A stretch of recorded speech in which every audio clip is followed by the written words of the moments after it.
फिर कुणाल कुटिलता से मुस्कुराते हुए बोला अंडरस्को, मुझे जिस्म चाहे आश्वी का, मैं उसे पाना चाहता हूँ। और यह प्यार व्यार मेरे पल्ले नहीं पड़ता भाई। तभी वह कुणाल का दोस्त बोला अंडरस्को, ठीक है भाई तेरी तो जिंदगी में मजे ही मजे है। इतना बोलते हुए वो उसे एक आंख मार देता है। वही कुणाल अपने दोस्त की बात सुनकर वह मुस्कुराता है। और फिर वह कार लेकर आगे बढ़ जाता है। कुछ ही देर बाद वो कार को लेकर अनाथ आश्रम के बाहर कर रोकता है। और हॉर्न बजाता है। वहीं आश्वी आसपास ही थी जब वह हॉर्न की आवाज सुनती है। तो वह आगे बढ़ जाती है। और वह गेट के पास जाकर सामने कार को देखती है। और वो कुणाल की कार थी। ये देखकर वह गेट के बाहर जाती है। और कार के पास जाकर कुणाल के साइड जाते हुए ही बोली अंडरस्को, बताओ कुणाल क्या काम है तुम्हें? क्या काम था मेरा, बताओ। इतना सुनते ही कुणाल बोला अंडरस्को, कर में बैठो कहीं पर ले जाना है तुम्हें थोड़ी देर के लिए। इतना सुनते ही आश्वी बोली अंडरस्को, इतनी रात हो चुकी है। तुम एक बार देखो तो सही, मैं अभी इस वक्त नहीं आ सकती। तुम्हें पता है ना यहाँ के रूल्स कैसे है। इतना सुनते ही कुणाल बोला अंडरस्को, वह सब कुछ तो ठीक है। मैं अम्मा जी को कॉल कर दूंगा। अगर कोई प्रॉब्लम हुई तो तुम बैठो। देखो हमारे साथ मेरा दोस्त भी है। वही आश्वी देखती है तो वही पास में ही उसका कुणाल का दोस्त बैठा हुआ था। वो उसको देखते हुए हल्की स्माइल के साथ बोले अंडरस्को, लेकिन फिर भी अभी जाना ठीक नहीं है। तभी कुणाल बोला अंडरस्को, तुम्हें ट्रस्ट नहीं है ना मेरे ऊपर? ये फिर मेरे ऊपर जरा सा भी भरोसा नहीं करती तुम। इतना सुनते ही आश्वी बोली अंडरस्को, ठीक है चलो जल्दी से वापस आ जाएंगे। इतना सुनते ही कुणाल बोला अंडरस्को, ठीक है। और आश्वी आगे बढ़कर कार में बैठ जाती है। वही कुणाल के चेहरे पर और उसके दोस्त के चेहरे पर एक कुटिल स्माइल थी, जो आश्वी नहीं देख पा रही थी। वही कार कुछ ही दूरी पर चली थी कि तभी कुणाल के दोस्त के फोन पर किसी का फोन आता है। और वह बोला अंडरस्को, अच्छा अच्छा ठीक है मैं आ रहा हूँ। फिर वह कुणाल की तरफ देखते हुए बोला अंडरस्को, कुणाल वह मेरा जाना जरूरी है, मेरे घर पर कोई प्रॉब्लम हो चुकी है।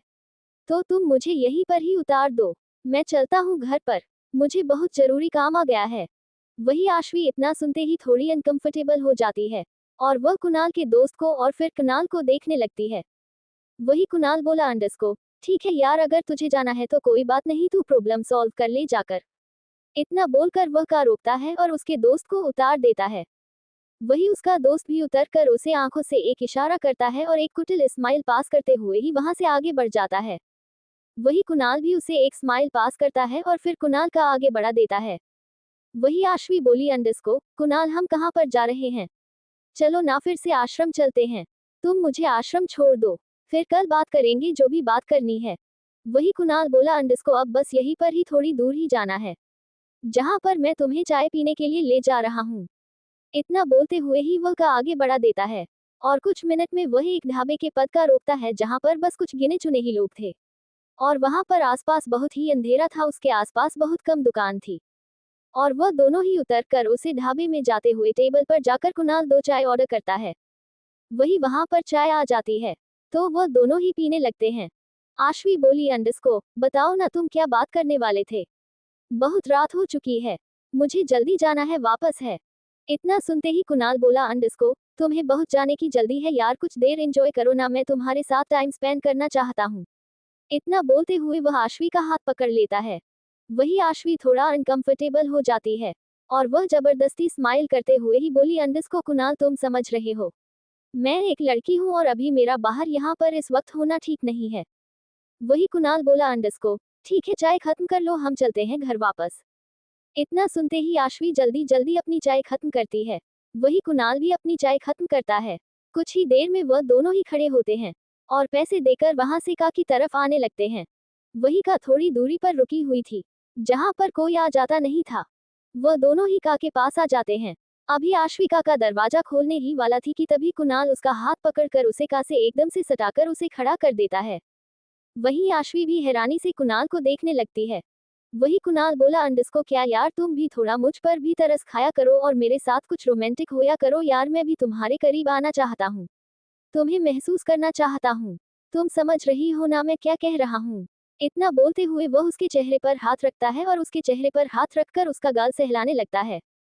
वही आश्वी हैरानी से कुणाल को देखते हैं और कुणाल के टच से उसे कुछ अच्छा नहीं लगता। वह बोली अंडरस्को, कुणाल अभी ठीक नहीं है, तुम चलो ना वापस। वही कुणाल उसके करीब आते हुए अपना चेहरा उसके चेहरे की तरफ बढ़ाते हुए ही बोला अंडरस्को, क्या ठीक नहीं है हम दोनों का पास आना? क्यों ठीक नहीं है? बताओ मुझे, इसमें क्या गलत है? हम दोनों आखिर एंगेज्ड है और हम दोनों की शादी भी बहुत जल्द होगी, तो इसमें गलत क्या है? तुम बताओ मुझे। वही आश्वी बोली अंडरस्को, कुणाल प्लीज। वही कुणाल जबरदस्ती उसके करीब आने की कोशिश करता है और अपने चेहरा उसके चेहरे की तरफ बढ़ा रहा था, जिससे आश्वी को अच्छा नहीं लगता और वह उसे जोर से धक्का दे देती है, जिससे कुणाल उसे 2-3 कदम पीछे हट जाता है। और वह जैसे ही पीछे हो जाता है तो वह गुस्से से ही आश्वी को देखते हुए ही बोला, अंडरस्को, तुम्हारी प्रॉब्लम क्या है? तुम बताओ मुझे। ना कभी अपने आप को टच करने देती हो, ना कभी करीब आने देती हो। इतना सती सावित्री बनकर क्यों फिरती रहती हो? टाइम के साथ चला करो ना। लोग कितने मॉडर्न हो चुके हैं और तुम यहाँ पर ही अटकी हुई हो। मैं तुम्हारे करीब आने की कोशिश करता हूँ, लेकिन नहीं, तुम ही तो मुझसे दूर ही रहना है, तो रहो दूर। अब मैं कभी तुम्हारे करीब नहीं आऊंगा। इतना बोलते हुए वह गुस्से से ही ड्राइविंग सीट पर बैठ जाता है। वही आश्वी की आंखों में भी हल्के से आंसू आ चुके थे और वह भी फिर जाकर उसके पास वाली से सीट पर ही बैठ जाती है। आश्वी बोली, अंडरस्को, कुणाल मेरी बात तो सुनो, तुम समझने की कोशिश करो। वह इतना ही बोली थी। कुणाल बोला, अंडरस्को, नहीं समझना मुझे तुम्हें और ना ही मुझे तुमसे बात नहीं करनी। इतना वह गुस्से से ही बोलता है। वही आश्वी की आंखों में आंसू बह जाते हैं और वो चुप रहती है और वैसे ही अपना सिर झुकाए बैठी रहती है। वही कुणाल का आगे बढ़ा देता है और वह दोनों ही काम में चुपचाप बैठे हुए थे। करीब 1 घंटे के आसपास वह दोनों ही फिर से वापस आश्रम में आ जाते हैं। कुणाल आश्रम के बाहर का रोकता है। वही आश्वी नीचे उतर जाती है और आश्रम के अंदर चली जाती है। वही कुणाल भी गुस्से से अपनी कार मोड़ता है और वहां से चला जाता है।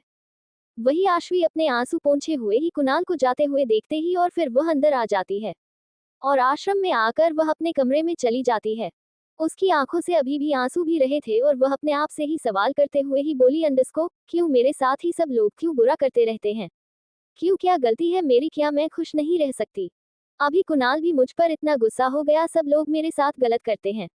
इतना बोलते हुए वह रोते रोते ही ऐसे ही सो जाती है। वहीं दूसरी दूसरी तरफ क्लब में दर्शित दूसरे कमरे में सोया हुआ था और सुबह होते ही वह करीब 6 बजे उसकी आंखें खुलती है। तो वह अपने आंखें खोलकर इधर उधर देखकर वह अपनी आंखें मसलते हुए ही बेड पर उठकर बैठ जाता है। दर्शित रात को ही जब खिड़की के पास आसमान को देख रहा था और फिर जब उसका मन भर गया तो वह उस कमरे से उसके साइड वाले कमरे में ही आ गया था जो उसने ही बुक किया हुआ था। वहां पर आकर वह सो चुका था। दर्शित उठकर सीधा वॉशरूम में फेस होने चला जाता है, नहाने के लिए चला जाता है। करीब आधे घंटे बाद वह नहाकर फ्रेश होकर कमरे में आता है और आईने के सामने जाकर वह तैयार होने लगता है। पूरी तरह से तैयार होकर वह कमर से बाहर निकलता है। तभी उसकी नजर अपने साइड वाले कमरे में जाती है, जिसे खोलकर वह अंदर जाता है। वही वह लड़की भी उठ चुकी थी और वह आईने के सामने तैयार हो रही थी। दर्शित अंदर आकर उस लड़की को देखते हुए ही बोला, अंडरस्को, बताओ अपनी कीमत कितनी है? इतना सुनते ही वह लड़की मुड़ती है और दर्शित को देखते हुए ही मुस्कुराते हुए ही दर्शित के करीब आने लगती है। वही दर्शित उसे हाथ दिखाकर उसे रोकते हुए ही बोला, अंडरस्को, अभी नहीं, बस इतना बताओ अपनी कीमत कितनी है?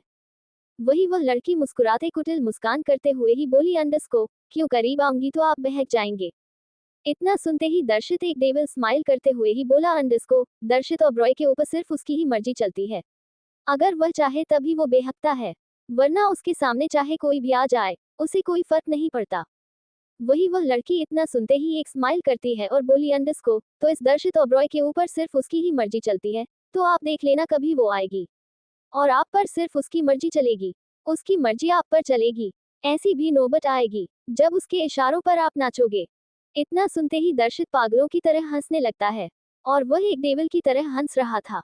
वह हंसते हुए ही बोला, अंडरस्को, तुम्हें क्या लगता है दर्शित ओबरॉय को कोई कंट्रोल कर सकता है? कभी नहीं, इस दुनिया में कोई ऐसी बनी ही नहीं मेरे लिए जो कभी मुझे कंट्रोल कर सके। इतना बोलते हुए वह अपने पेंट की जेब में से एक नोटों की घड़ी निकलता है और फिर वह सोफे पर फेंकते हुए ही बोला, अंडरस्को, ये लो, तुम्हारी कीमत ले लो। इतना सुनते ही वह लड़की आगे बढ़कर वह पैसे उठा लेती है और फिर दर्शित को देखते हुए ही बोली, अंडरस्को, तो क्या सच में वह जो खबरें मीडिया में और टीवी पर आए दिन चलती रहती है कि आपकी गर्लफ्रेंड बनी है, वह बात गलत है? इतना सुनते ही दर्शित से बोला, अंडरस्को, मैंने कहा तो सही की। अभी ऐसी लड़की कोई आए ही नहीं मेरी लाइफ में जो खुद मुझे उसके करीब जाने पर मजबूर कर सके। मैं खुद उसके करीब जाने पर मजबूर हो जाऊं, वह ना चाहे तब भी मैं उसे पाना चाहूं। ऐसी वह आए ही नहीं अभी तक। तभी वह लड़की हंसते हुए ही बोली, अंडरस्को, तो फिर संभल कर रहे नवाबजादे, क्योंकि ऐसी बहुत जल्द आपकी लाइफ में आएगी और आपको पता भी नहीं चलेगा। और आपके दिल पर वह राज भी करेगी। उद्धरण चिन्ह। दर्शित ओबरॉय के दिल पर राज करेगी और तब आप उसके निशाने पर नाचोगे। इतना सुनते ही दर्शित एक डेविल स्माइल करते हुए ही बोला अंडरस्को, देखते हैं दर्शित ओबरॉय के दिल पर कौन राज करता है। इतना बोलते हुए ही वह उस कमरे से बाहर चला जाता है।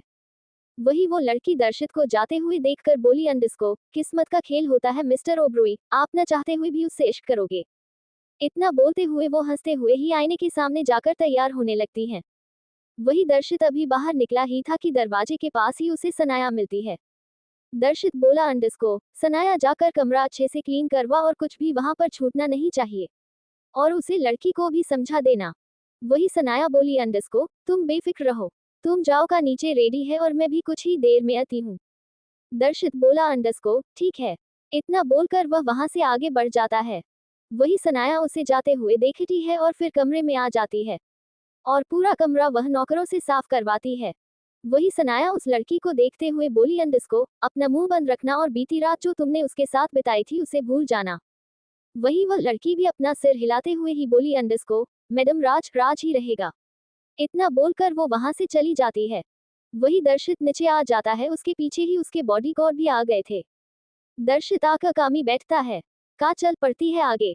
दर्शित जिस कामी बैठा था वो का बहुत महंगी थी। उसके कायल के पीछे 2 कार बॉडीगार्ड की और आगे 2 कार्स बॉडीगार्ड की, 4 कार चल रही थी और बीच में दर्शित की कार चल रही थी।